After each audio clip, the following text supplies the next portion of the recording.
नमस्कार दोस्तों, एक बार फिर से स्वागत है आपका हमारे चैनल आईटी वाले सर में। और आज की इस वीडियो में आप जानेंगे माइक्रोसॉफ्ट ऑफिस में A to Z shortcut keys के बारे में। तो आइए शुरू करते हैं। सबसे पहले हम अपनी वर्ड फाइल ओपन कर लेते हैं और यहाँ देखिए मैंने आपके लिए सभी जितने भी शॉर्टकट कीज हैं A to Z जो यूज किए जा सकते हैं वर्ड में, उन्हें टाइप कर रखा है। अब इनको हम एक एक करके देखते हैं दोस्तों। तो सबसे पहले है कंट्रोल के साथ अगर आप A दबाते हैं, ठीक है, तो कंट्रोल के साथ A दबाते हैं तो क्या होता है, select all contents of the document, यानी कि डॉक्यूमेंट में जितना भी कंटेंट है या टेक्स्ट है वो सब कुछ सिलेक्ट हो जाता है, ठीक है। तो दूसरा आता है दोस्तों कंट्रोल के साथ बी। कंट्रोल के साथ बी जब भी किसी सिलेक्टेड टेक्स्ट पे यूज करते हैं तो वो बोल्ड हो जाता है, ठीक है, आप भी देख रहे हैं, ठीक।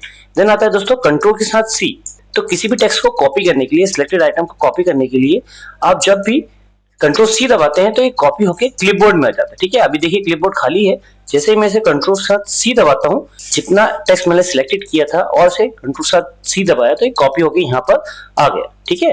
देन आता है दोस्तों कंट्रोल के साथ डी।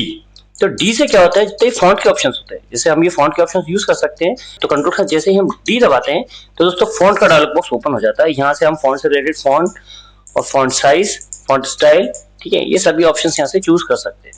देन इसके बाद आता है दोस्तों हमारा कंट्रोल के साथ ई। कंट्रोल के साथ ई जब भी हम किसी टेक्स्ट को सिलेक्ट करते हैं, ठीक है, तो क्या करता है, उसे सेंटर में ला देता है। फॉर एग्जांपल ये जो 5 लिखा है हमने पहले से ही सेंटर में, और जो ये हमने कंट्रोल डी, कंट्रोल ई और इनका जो एक्शन लिखा हुआ है ये हमने क्या हुआ है, लेफ्ट अलाइनमेंट में कर रखा है। तो अगर मैं इसको सिलेक्ट करता हूँ, ठीक है, और कंट्रोल ई दबाता हूँ, ठीक, तो ये क्या होगा, देखिए ऑटोमेटिकली सेंटर अलाइनमेंट में आ जाते हैं। हम इसे वापस जैसा था वैसा कर देते हैं।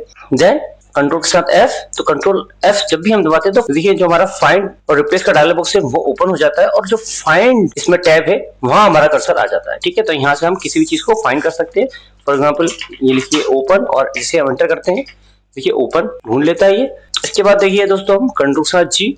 तो कंट्रोल के साथ जी होता है यही फाइंड के साथ रिप्लेस में, ठीक है। कंट्रोल के साथ जी मतलब है गो टू।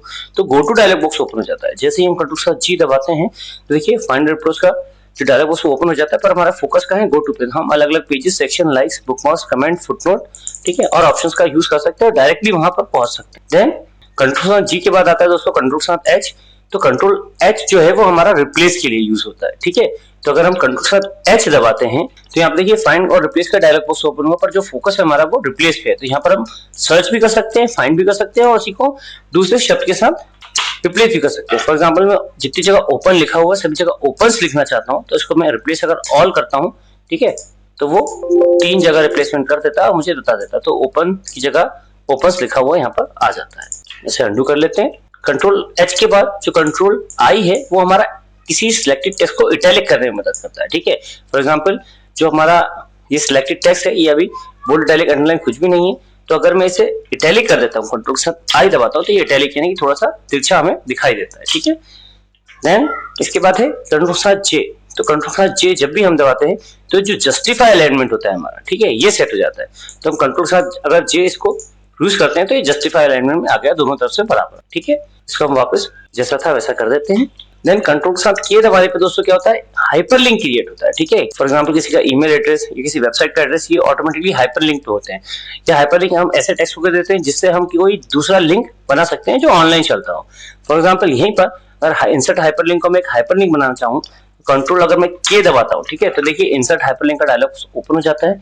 हम यहाँ एग्जिस्टिंग फाइल, वेब पेज के लिए, इस डॉक्यूमेंट में किसी और चीज के लिए, ये नए डॉक्यूमेंट के साथ ही किसी ईमेल एड्रेस के साथ इस हाइपरलिंक को जोड़ सकते हैं। फॉर एग्जांपल हम एग्जिस्टिंग फाइल या वेब पेज यानी कि पहले से कोई बनी बनाई फाइल है, फॉर एग्जांपल कंप्यूटर शॉर्टकट्स, ठीक है, या फिर इसको A to Z shortcuts in Microsoft office, इस पीडीएफ फाइल सिलेक्ट कर लेते हैं, ओके करते हैं, ठीक है। तो देखिए बैकग्राउंड में क्या हुआ, हमें हाइपरलिंक दिखाई देने लगा, और हाइपरलिंक के ऊपर जैसे ही हम अपना कर्सर ले जाते हैं ये ऑटोमेटिकली हैंड टूल की तरह हमें दिखाई देता है।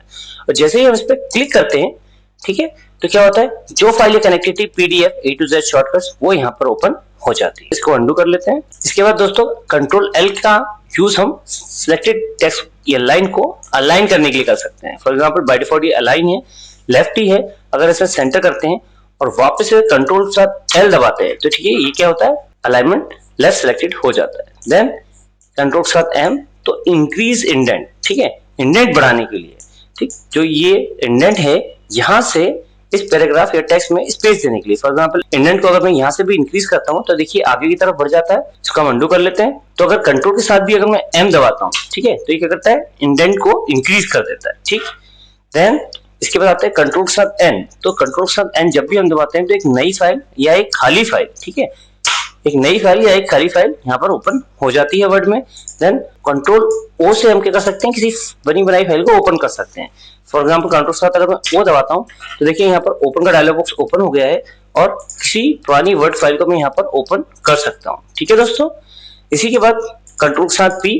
कंट्रोल के साथ पी से क्या होता है दोस्तों, प्रिंट विंडो ओपन हो जाती है। फॉर एग्जाम्पल कंट्रोल के साथ अगर मैं पी दबाता हूँ तो देखिए प्रिंट विंडो ओपन हो गई। यहाँ से हम सीधे करंट पेज को या जितने भी पेजेस है उनको प्रिंट कर सकते हैं, नंबर ऑफ कॉपीज भी यहाँ से दे सकते हैं। इसके बाद दोस्तों कंट्रोल क्यू क्या करता है, जो सिलेक्टेड पैराग्राफ है, ठीक है, उसको लेफ्ट अलाइन कर देता है। ठीक, सिलेक्टेड पैराग्राफ को लेफ्ट अलाइन कर देता है। फॉर एग्जाम्पल हम इसको सिलेक्ट करते हैं, कंट्रोल क्यू दबाते हैं, ठीक है, तो ये पहले से ही लेफ्ट में, इसको हम सेंटर कर देते हैं और वापस कंट्रोल क्यू दबाते हैं तो देखिए ये लेफ्ट की तरफ वापस अलाइन हो गया। ठीक है, देन कंट्रोल के साथ आ गया होता है, जो टेक्स्ट या लाइन है हमारी वो राइट की तरफ अलाइन हो जाती है। फॉर एग्जांपल हम इसको सिलेक्ट कर लेते हैं और कंट्रोल आर दबाते हैं, ठीक है, तो देखिए राइट साइड से ये अलाइन हो गई, राइट मार्जिन से। देन कंट्रोल एस से क्या होता है, एक पर्टिकुलर पॉइंट तक फाइल सेव होती है। अगर फाइल कभी भी सेव नहीं हुई है पहली बार तो वो सेव हो जाती है, और जब भी आप कंट्रोल प्लस एस दबाते हैं उस पर्टिकुलर पॉइंट तक वो फाइल सेव हो जाती है। फॉर एग्जाम्पल मैं लिख देता हूँ जैसे सेव फाइल या डॉक्यूमेंट, तो देखिए जैसे ही मैं कंट्रोल प्लस एस दबाऊंगा यहाँ पर जो स्टेटस बार है, ठीक है, ये जो आपको व्यूज दिए हैं,